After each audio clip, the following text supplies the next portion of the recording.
शुरू करते हैं। तो इस पार्ट की शुरुआत में हम देखते हैं कि हुआंसी यू डीमन सीरीज का एक चैंपियन था और वो यहाँ पर टीएनयू एकेडमी के नए स्टूडेंट को टेस्ट करने आया था। हालांकि हम समझ पाते हैं कि हुआंसी का असली मकसद लैंडू और बाइलिंग को सबक सिखाने का होता है, क्योंकि उन लोगों ने हुआंसी के साथियों को पीटकर भगा दिया था। जिसके बाद हुआंसी सबसे पहले ई यांग से लड़ने का फैसला करता है,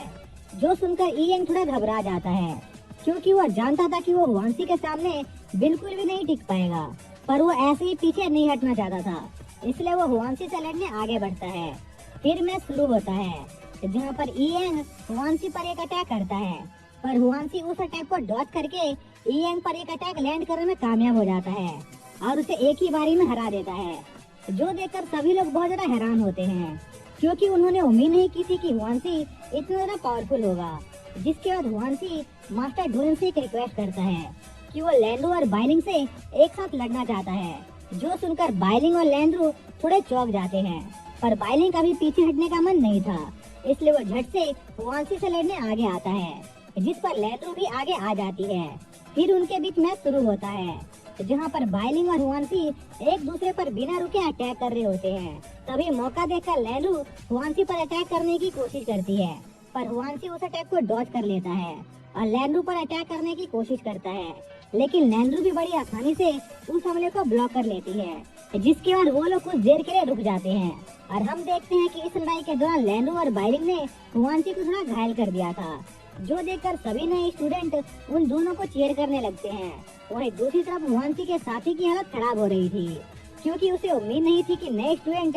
हुआंसी को इतनी ज्यादा टक्कर दे सकते हैं। तभी हम चोलिंग और जिंग को देखते हैं, जो जोर जोर से बाइलिंग और लैंडो को चीयर कर रहे होते हैं और हुआंसी की इंसल्ट कर रहे होते हैं, जो देखकर हुआंसी उन दोनों को भी उससे लड़ने को कहता है। जो सुनकर चोलिंग और जिंग की हालत खराब हो जाती है, क्योंकि उन्हें लग रहा था कि हुआंसी पक्का उन्हें बहुत मारेगा। इसी बीच हम डायरेक्टर ऊ को देखते हैं, जिनकी असिस्टेंट उन्हें बताती है कि प्योर क्लैन के लोग इस बार नए स्टूडेंट पर कुछ ज्यादा ही शक्ति दिखा रहे हैं, जिस वजह से वो कुछ अच्छे स्टूडेंट को भी खो सकते हैं। इसलिए वो लेडी डायरेक्टर ऊ से इस चीज पर कोई एक्शन लेने को कह रही होती है, पर डायरेक्टर ऊ उस लेडी को अभी बस उन लोगों पर नजर रखने को ही कहते हैं, खास करके चूलिंग पर। जिसके बाद सीन चूलिंग पर शिफ्ट होता है, जहाँ पर हम देखते हैं कि हुआंसी ने चूलिंग को पीटकर साइड में कर दिया था। पर यह सब देखकर चूलिंग बहुत ज्यादा हैरान था, क्योंकि उसे समझ नहीं आ रहा था कि आखिर वो अपनी पावर का इस्तेमाल क्यों नहीं कर पा रहा है। तभी पर्पल ड्रैगन चूलिंग को बताता है कि अभी वो ड्रैगन किंग की पावर को कंट्रोल नहीं कर पा रहा है,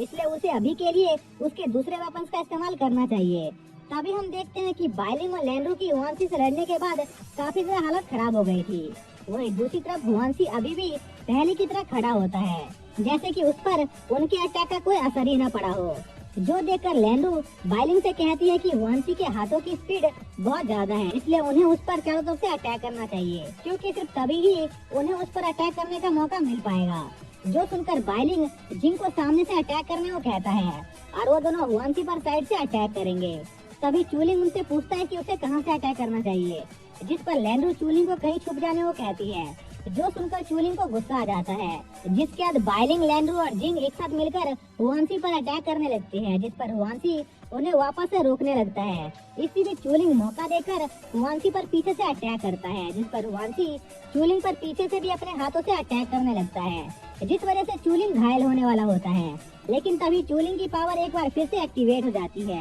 और वो उन सभी अटैकों को डॉज करते हुए हुआंसी पर अपने वेपन से अटैक करता है। और चूलिंग के वेपन में सब कुछ अपने अंदर खींचने की एबिलिटी थी, इसलिए वो हुआंसी के पूरे कपड़ों को अपने अंदर खींच लेता है, जिस वजह से सभी लोग देख पाते हैं कि हुआंसी के पास 4 हाथ थे, जिस वजह से वो अपने ऊपर होने वाले सभी अटैकों को ब्लॉक कर पा रहा था। और अपनी सच्चाई सभी के सामने ऐसे खुलते देखकर हुआंसी को चूलिंग पर बहुत ज्यादा गुस्सा आ रहा होता है, इसलिए वो उसे मारने वाला होता है। लेकिन तभी मास्टर डोइन उसे रोक देते हैं, क्योंकि ये बस प्रैक्टिस मैच था। जो सुनकर हुआंसी रुक जाता है और वहाँ से चला जाता है। फिर हम देखते हैं कि हुआंसी अपने मास्टर से माफी मांग रहा होता है, क्योंकि हुआंसी चूलिंग के साथियों को नहीं हरा पाया था, जिस वजह से उनके प्योर क्लैन की इज्जत थोड़ी डाउन हो गई थी। पर हुआंसी के मास्टर हुआंसी को अब इस बारे में भूल जाने को कहते हैं और उससे एक मेटोराइट स्टोन के बारे में पूछते हैं, जो उन्होंने उसे लाने को कहा था। जो सुनकर हुआंसी तुरंत उस स्टोन को अपने मास्टर को देने के लिए अपने पास से निकालने लगता है, पर वो देखता है कि उसके पास वो स्टोन नहीं था। जो देखकर हुआंसी के मास्टर हुआंसी पर बहुत ज्यादा गुस्सा होते हैं पर हुआंसी अपने मास्टर से वादा करता है कि वो उस स्टोन को वापस ला कर रहेगा, क्योंकि उसे पता था कि वो स्टोन कहाँ है। जिसके बाद हम चूलिंग और बाकी सभी स्टूडेंट को देखते हैं, जहाँ पर टीचर सीमू उन सभी को 8 तरह के हब्स को इकट्ठा करने का टास्क देती है और उन सभी को 2-2 का ग्रुप बनाने को कहती है, जिस पर चूलिंग जिंग को उसका पार्टनर बनने को कहता है। लेकिन तभी एक दूसरा आदमी जिंग को जबरदस्ती अपना पार्टनर बनाकर साथ में ले जाता है, जिस वजह से चूलिंग वहाँ पर अकेला छूट जाता है और उसे मजबूरी में लैंड्रो के साथ टीम बनानी पड़ती है। फिर वो लोग उन हब्स को ढूंढने निकल जाते हैं, पर रास्ते में चूलिंग ऐसा शो कर रहा होता है कि उसे उन हब्स की काफी ज्यादा जानकारी है, क्योंकि वो बचपन से अभी तक हब्स का ही काम कर रहा था, जिस वजह से लैंड्रो चूलिंग से इरिटेट हो जाती है। इसलिए वो चूलिंग से दूसरी साइड जाकर 4 हब्स को ढूंढने को कहती है और बाकी के 4 हब्स वो खुद ढूंढ लेगी, जो कहकर लैंड्रो वहाँ से निकल जाती है और हब्स ढूंढने लगती है। तभी उसे एक हब मिलता है, पर अचानक से उसे थोड़ी कमजोरी महसूस होने लगती है और वो नीचे गिर जाती है, जिससे उसे थोड़ी चोट लग जाती है। जो आवाज सुनकर चूलिंग भागते हुए वहाँ पर पहुँचता है, जहाँ पर वो देखता है कि लैंड्रो को काफी ज्यादा चोट आई है, इसलिए वो उसके चोट पर कुछ हब्स लगाने लगता है, जो देखकर लैंड्रो थोड़ी शर्माने लगती है और वहाँ से चली जाती है। इसी बीच किसी अनजान वजह से बाइलिंग लैंड्रो और चूलिंग पर नजर रख रहा होता है, जिसके बाद टीचर सीमू सभी स्टूडेंट के हब्स देखकर उन्हें पास फेल कर रही होती है। तभी लैंड्रो उन्हें अपना हब्स दिखाती है और बदकिस्मती से लैंड्रो के पास सिर्फ एक ही हब था, जिस वजह से टीचर सीमू उसे फेल करने वाली होती है। लेकिन तभी वहाँ पर चूलिंग बहुत सारे हब्स लेकर आ जाता है, जो देखकर टीचर सीमू लैंड्रो के ग्रुप को सबसे ज्यादा नंबर देती है, जो देखकर लैंड्रो चूलिंग से थोड़ी इम्प्रेस हो जाती है। फिर हम जिंग को देखते हैं, जिसे थोड़ा दुख हो रहा था क्योंकि चूलिंग उससे आगे निकल गया था। तभी जिंग को एक जगह भीड़ इकट्ठा हुई दिखाई देती है और जब वो वहाँ पहुँचता है तो वो देखता है कि हुआंसी और उसके साथी चूलिंग को पीट रहे थे, क्योंकि हुआंसी को लग रहा था कि उसका मेटोराइट स्टोन चूलिंग ने चुराया है, जो देखकर जिंग टीचर सीमू को बुलाने चला जाता है। इसी में चूलिंग हुआंसी से कहता है कि अगर उसमें दम है तो वो अकेले उससे लड़कर दिखाए, जिस पर हुआंसी मान जाता है। पर वो एक शर्त रखता है कि अगर चूलिंग ये मैच हार गया तो उसे एकेडमी छोड़कर जाना होगा, जिस पर चूलिंग मान जाता है। तभी वहाँ पर जिंग टीचर सीमू को लेकर आ जाता है और वो चूलिंग से पूछती है कि क्या उसे हुआंसी परेशान कर रहा है, पर चूलिंग इससे साफ मना कर देता है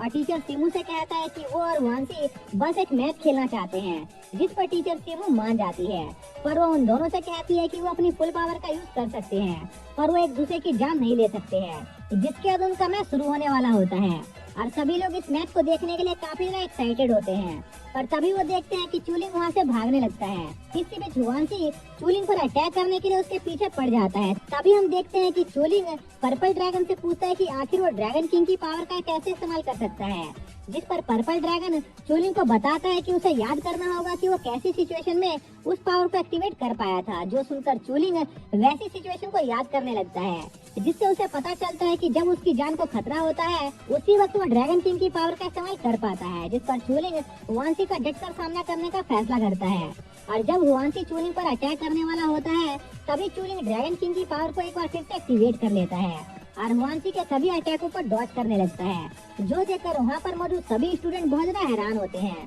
साथ ही इस बार चूलिंग को फिजिकल एबिलिटी के साथ साथ उसे कुछ मेडिकल पावर भी मिली थी, क्योंकि अब चूलिंग ड्रैगन किंग की पावर को कंट्रोल कर पा रहा था, जो देखकर हुआंसी बहुत ज्यादा हैरान होता है, क्योंकि उसे उम्मीद नहीं थी कि चूलिंग इतना ज्यादा पावरफुल होगा। इसलिए वो गुस्से में चूलिंग पर अपनी फुल पावर से अटैक करने लगता है, जो देखकर टीचर सीमू और जिंग बहुत ज्यादा घबरा जाते हैं, क्योंकि उन अटैक से चूलिंग की जान भी जा सकती थी। इसलिए टीचर सीमू हुआंसी को रुकने को कहती है, पर हुआंसी नहीं रुकता और चूलिंग पर अपना सबसे पावरफुल अटैक करता है, जो देखकर सभी लोगों को लगता है कि उस अटैक से चूलिंग की जान चली गई होगी। पर हम देखते हैं कि पर्पल ड्रैगन ने अपने बैरल से चूलिंग को बचा लिया था, जो देखकर हुआंसी बहुत ज्यादा हैरान होता है और उसे लगता है कि चूलिंग के कपड़ों में कोई स्पेशल एबिलिटी मौजूद है, जिस वजह से वो उसके अटैक को ब्लॉक कर पा रहा है। इसलिए हुआंसी चूलिंग पर अटैक करके उसके कपड़े ले लेता है, लेकिन तभी हुआंसी को बहुत तेज झटका लगता है, जिससे हुआंसी हार जाता है, क्योंकि वो कपड़ा पर्पल ड्रैगन की पावर से बना हुआ था और पर्पल ड्रैगन की पावर हुआंसी के अलावा कोई और झेल नहीं सकता था, जिस वजह से चूलिंग को उस मैच का विनर माना जाता है और शर्त के तौर पर चूलिंग को हुआंसी का डॉम मिल जाता है, जिस पर सभी स्टूडेंट चूलिंग के नए घर को देखकर बहुत ज्यादा खुश होते हैं, क्योंकि वो घर काफी ज्यादा बड़ा था। तभी लैंड्रो चूलिंग के साथ उसी घर में रहने का फैसला करती है, जो देखकर जिंग को गुस्सा आ जाता है, क्योंकि जिंग चूलिंग का बेस्ट फ्रेंड था, इसलिए सिर्फ वही चूलिंग के साथ उसके घर में रह सकता था। जिस पर लैंड्रू जिंग को डराकर चुप करवा देती है, जिसके बाद चूलिंग और लैंड्रू एक ही रूम में रुकते हैं, जहाँ पर चूलिंग लैंड्रू को बताता है कि वो गे नहीं है, इसलिए लैंड्रू उससे दूर ही रहे। और चूलिंग लैंड्रू से ये सब इसलिए कह रहा था क्योंकि लैंड्रू इस अकेडमी में एक लड़का होने का दिखावा कर रही थी। जिसके बाद बीच रात में लैंड्रू अचानक से घर से बाहर चली जाती है, जो देखकर चूलिंग लैंड्रू का पीछा करने लगता है, जिसके साथ ही ये पाठ यहीं पर खत्म हो जाता है।